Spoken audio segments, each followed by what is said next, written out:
Exit poll जो है वो एक बहुत बड़ा धोखा है और इस यात्रा का उद्देश्य जो है वो धोखाधड़ी करना नहीं है लोगों से, इसीलिए इसका कोई एग्जिट पोल नहीं आएगा। मैं बार बार कहता हूं, इस यात्रा का उद्देश्य इलेक्शन नहीं इमोशन है। हम इमोशन को जोड़ने के लिए चले हैं। इलेक्शन अपने आप उसका अगर प्रोसेस ठीक रहेगा, उसकी प्रक्रियाएं ठीक रहेगी, संस्थाएं ठीक से काम करती रहेगी तो इलेक्टोरल रिजल्ट भी उसके अपने आप आ जाएंगे। देखिए, मैंने ये नहीं कहा कि जो है बहुमत बीजेपी का नहीं आएगा और ये भी नहीं कहा कि बहुमत हमारा आ रहा है।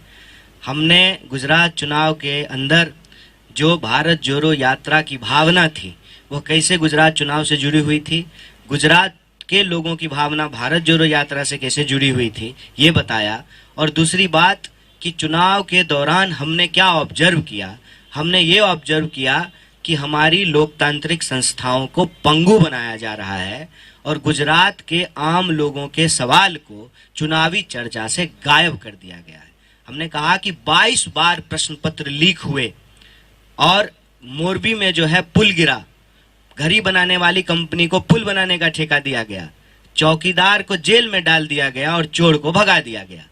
ये सवाल राजनीतिक विमर्श से गायब कर दिए गए। हमने ये बात कही, अगर आप जीतने को ही मानते हैं कि हर चीज का आधार है और कोई अगर चुनाव जीत गया है तो वह पूरी तरह से सही है, तो मैं समझता हूं कि ये सही और गलत का देखने का सही नजरिया नहीं है।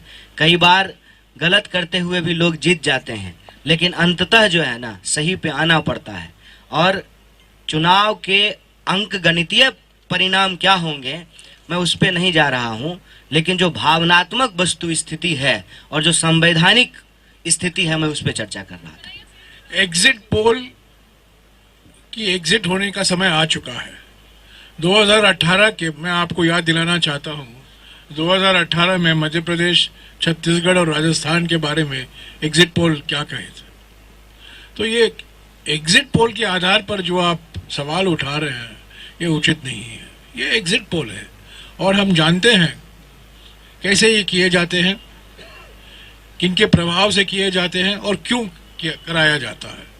तो एग्जिट पोल के आधार पर यह कहना कि बीजेपी को भारी बहुमत मिल रही है, मैं समझता हूं, मैं इन एग्जिट पोल पर कुछ विश्वास नहीं रखता।